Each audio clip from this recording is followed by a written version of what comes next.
Hello, मेरा नाम है आदित्य और आज हम लोग पढ़ने जा रहे हैं क्लास 8 संस्कृत का चैप्टर 11 यानी कि 11वां पाठ, जिसका नाम है सावित्री बाई फूले। तो चलिए शुरू करते हैं। शिक्षा हमारा अधिकार है। हमारे समाज में कई समुदाय इससे लंबे समय तक वंचित रहे हैं। उन्हें इस अधिकार को पाने के लिए लंबा संघर्ष करना पड़ा है। लड़कियों को तो और ज़्यादा अवरोध झेलना पड़ता रहा है। प्रस्तुत पाठ इस संघर्ष का नेतृत्व करने वाली प्रातः स्मरणीय एवं अनुकरणीय महिला शिरोमणि सावित्रीबाई फूले के योगदान पर केंद्रित है। यानी कि सावित्रीबाई फूले ने महिला शिक्षा के लिए लोगों को जागरूक किया और महत्वपूर्ण कदम उठाए। यह पाठ उन्हीं को समर्पित है। तो आइए इस पाठ को पढ़ते हैं। उपनि उपरि निर्मितम चित्रम पश्यत। ऊपर बने हुए इस चित्र को देखो। इदम चित्रम कस्याचित पाठशालायाः वर्तते। यह चित्र किसी पाठशाला का लगता है। यानी कि ऊपर बने हुए इस चित्र को देखो, यह चित्र किसी पाठशाला का लगता है। इयम सामान्य पाठशाला नास्ति। यह कोई सामान्य पाठशाला नहीं है। इयमस्ति महाराष्ट्रस्य प्रथमा कन्या पाठशाला। यह है महाराष्ट्र की पहली कन्या पाठशाला। एका शिक्षिका गृहात् पुस्तकानि आदाय चलती। एक शिक्षिका यानी एक टीचर घर से पुस्तक लेकर चलती है।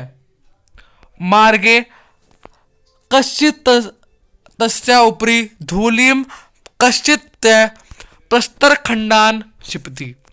मार्ग में कोई उस पर धूल तो कोई उस पर पत्थर के टुकड़े फेंकता है। अर्थात एक शिक्षिका घर से पुस्तक लेकर चलती है। मार्ग में कोई उस पर धूल तो कोई उस पर पत्थर के टुकड़े फेंकता है। परम सा स्वदृढ़ निश्चयात् च न विचलति। अर्थात पर वो अपने स्वदृढ़ निश्चयात् अर्थात स्वदृढ़ निश्चय से, अपने दृढ़ निश्चय से विचलित नहीं होती है। अपने दृढ़ निश्चय से भटकती नहीं है। स्वविद्यालये कन्या भी सविनोदम आलपंती सा अध्यापने संलग्ना भवती। अपने विद्यालय में कन्याओं के साथ विनोद से बात करती हुई यानी हंसी मजाक से बात करती हुई पढ़ाने लग जाती है। तस्याः स्वकीयम अध्ययनम अपि सहैव प्रचलति। उसका खुद का अध्ययन भी साथ ही चलता रहता है। अर्थात अपने विद्यालय में कन्याओं से विनोद के साथ बात करती हुई वह पढ़ाने लग जाती है। उसका अपना अध्ययन भी साथ में ही चलता रहता है। कि यह महिला, कौन महिला? अपि यूयमाम महिलाम जानीत। क्या आप इस महिला को जानते हो? इयमेव महाराष्ट्रस्य प्रथमा महिला शिक्षिका सावित्रीबाई फूले नामधेया। अर्थात यह है महाराष्ट्र की पहली महिला शिक्षिका सावित्रीबाई फूले नामवती। यानी कि सावित्रीबाई फूले महाराष्ट्र की पहली महिला शिक्षिका थी जिन्होंने महिला शिक्षा के लिए जागरूक कदम उठाए और महिला शिक्षा को बढ़ावा दिया।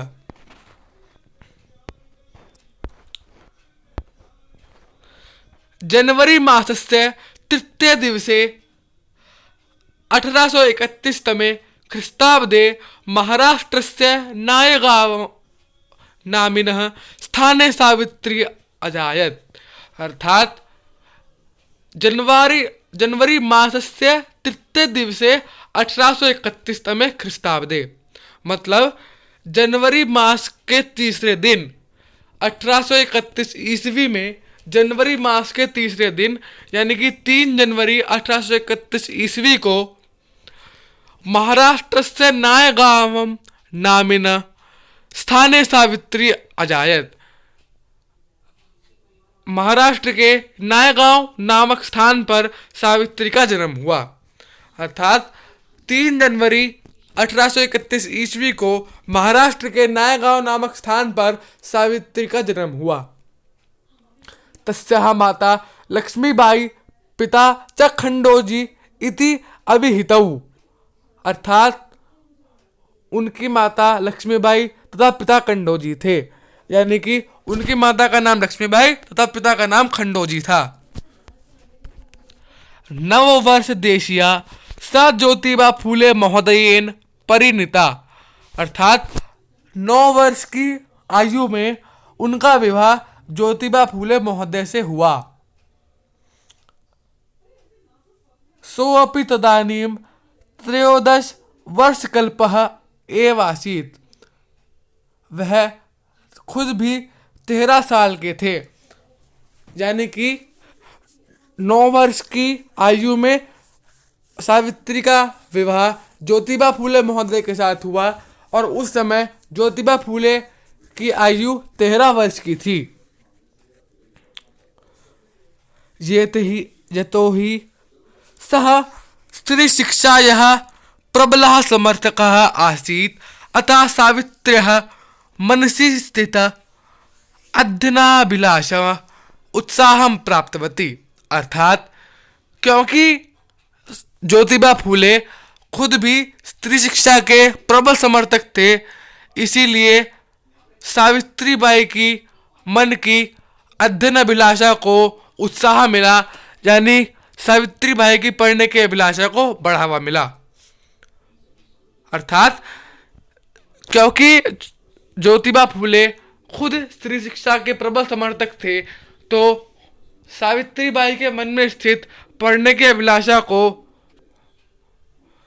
उत्साह मिला, बढ़ावा मिला। इतः परम साग्रहम आंग्ल भाषाया अपि अध्ययनं कृतवती, पर वह आंग्ल भाषा यानी कि आंग्ला भाषा का उन्होंने अध्ययन किया, आग्रह के साथ अध्ययन किया, यानी मेहनत के साथ अध्ययन किया। किस भाषा का?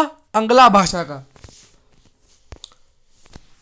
1848 तमे ख्रीष्टाब्दे पुणे नगरे सावित्री ज्योतिबा महोदयेन सह कन्यानां कृते प्रदेशस्य प्रथमं विद्यालयम् आरभत, अर्थात 1848 ईस्वी में पुणे नगर में सावित्री ने ज्योतिबा महोदय के साथ कन्याओं का पहला प्रदेश में विद्यालय खोला। अर्थात 1848 ईस्वी में सावित्री ने ज्योतिबा महोदय के साथ पुणे नगर में कन्याओं के लिए प्रदेश का पहला विद्यालय खोला। तदानीं सा केवलम 17 वर्षीया आसीत, तब वह केवल 17 वर्ष की थी, यानी तब उनकी आयु 17 वर्ष की थी। 1851 तमे ख्रीष्टाब्दे अस्पृश्यत्वात् तिरस्कृतस्य समुदायस्य बालिकानां कृते पृथक्तया तया उपरः विद्यालयं प्रारब्धः, अर्थात 1851 ईस्वी में उन्होंने समाज में तिरस्कृत होने वाली बालिकाओं के लिए एक दूसरा विद्यालय शुरू किया, अलग विद्यालय, पृथक विद्यालय शुरू किया। सामाजिक कुरीति नाम सावित्री मुखरम विरोधम अकरोत, यानी समाज की कुरीतियों का सावित्री ने विरोध किया, यानी समाज में जो कुरीति थी यानी गलत रीतियां थी उनका सावित्री ने विरोध किया। विधवा नाम शिरो मुंडनस्य निराकरणाय सा साक्षात नापितई मिलिता, अर्थात कि विधवा के सिर के मुंडन को रोकने के लिए उन्होंने साक्षात नाइयों से मुलाकात करी। अर्थात विधवाओं के सिरों के मुंडन को रोकने के लिए वह साक्षात जाकर नाइयों से मिली। फलतः केचन नापितः अस्याम रूढ़ौ सहभागिताम अत्यजन। अर्थात इसके फलस्वरूप कुछ नाइयों ने इस रूढ़ी में सहभागिता को त्याग दिया, यानी इस रूढ़ी में सहभागिता करना छोड़ दिया। एकदा सावित्र्य मार्गे दृष्टम यत् कूपम निक्षा शीर्णवस्त्रावृतः तथा कथितः निम्न जातीयः कश्चित् नार्यः जलम पातुम याचन्ते स्म। अर्थात एक बार सावित्री ने मार्ग में जाते हुए देखा कि कुएं के पास फटे वस्त्रों से घिरी हुई कुछ निम्न जाति की महिलाएं पीने के लिए जल मांग रही थी। यानी कि एक बार सावित्री ने मार्ग में देखा कि कुएं के पास कुछ निम्न जातियों की महिलाएं पीने के लिए जल मांग रही थी। उच्च वर्गीयः उपहासं कुर्वन्तः कूपात् जलोद धर्नम अवारयन। यानी कि उच्च जाति की महिलाएं उनका उपहास करती हुई उन्हें कुएं में से जल लेने से रोक रही थी। अर्थात उच्च जाति की महिलाएं उनकी हंसी उड़ाते हुए उन्हें कुएं में से जल नहीं लेने दे रही थी। सावित्री एतत् अपमानम सोढुम नाशकनोत। सावित्री इस अपमान को सहने में असमर्थ थी। साताः स्त्रियः निज क्षेत्रम नीतवती। तो वो उन स्त्रियों को अपने घर ले गई। सावित्री उन स्त्रियों को अपने घर ले गई। तत्र तडागम दर्शयित्वा अकथ्यत च यत् यथेष्टम जलम नयत। उन्होंने वहाँ पर तड़ाक यानी तालाब को देखकर कहा कि इच्छा अनुसार यानी जितनी इच्छा हो उतना जल ले लो। सार्वजनिक को अयम तड़ाग है, ये सार्वजनिक तड़ाग है। ये तड़ाग यानी ये तालाब सबके लिए है। अस्मात् जल ग्रहणे नास्ति जाति बंधनम। यहाँ पर जल लेने के लिए कोई जाति बंधन नहीं है।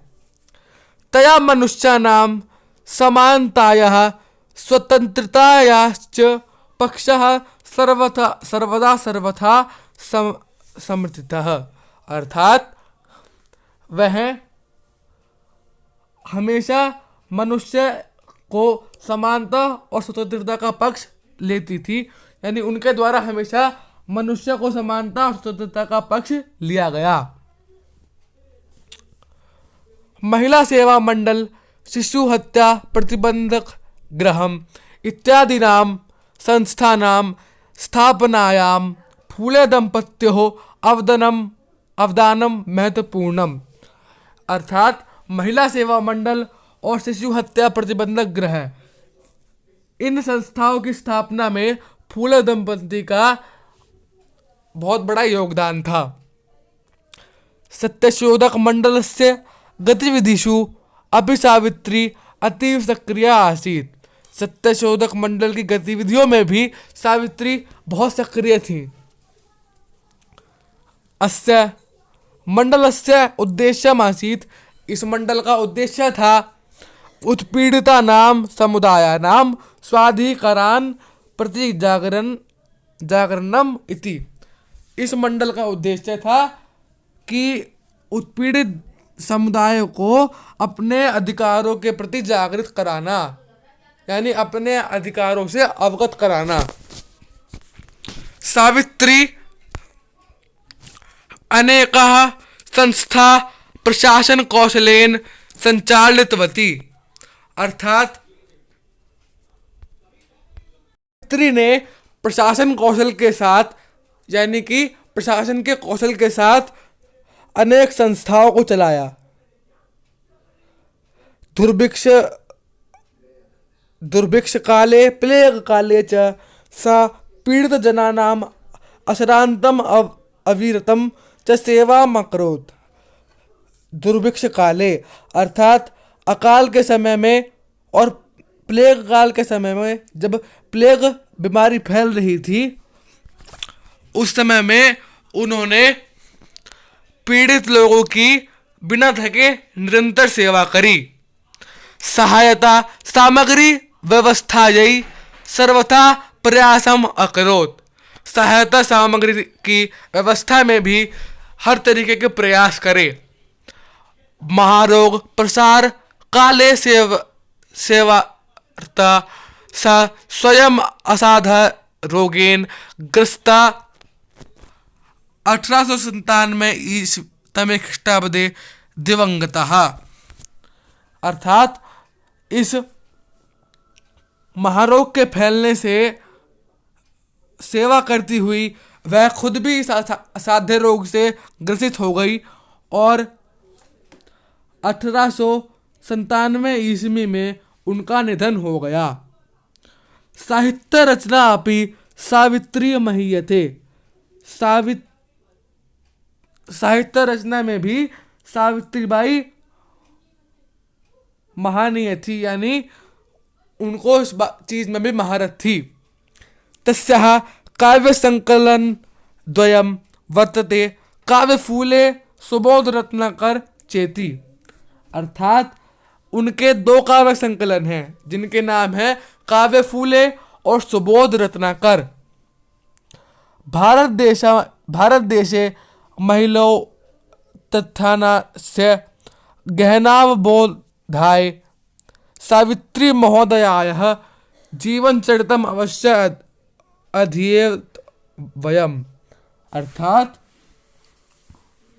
भारत देश में महिला के उत्थान के लिए और उस चीज को गहराई से समझने के लिए हमें सावित्रीबाई का जीवन चरित्र जरूर पढ़ना चाहिए, अवश्य पढ़ना चाहिए।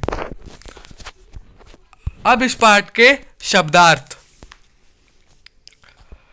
आदाय लेकर, प्रस्तर खंडान पत्थर के टुकड़ों को, सविनोदम हंसी मजाक के साथ या विनोद के साथ, आलपंती बात करती हुई, अजायत पैदा हुई, अभिहितौ कहे गए हैं, परिणीता ब्याही गई,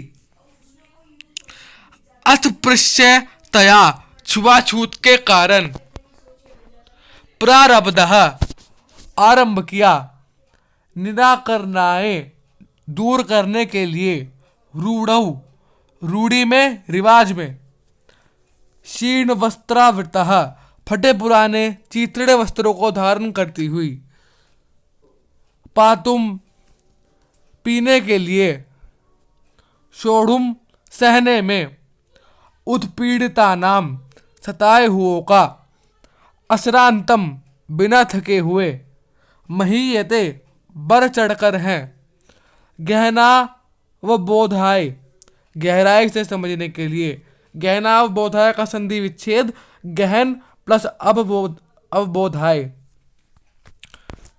इस पाठ के अभ्यास प्रश्नोत्तर हम अगले वीडियो में करेंगे। तब तक के लिए मेरे चैनल को लाइक कीजिए, सब्सक्राइब कीजिए और इस वीडियो को शेयर कीजिए। Thank you.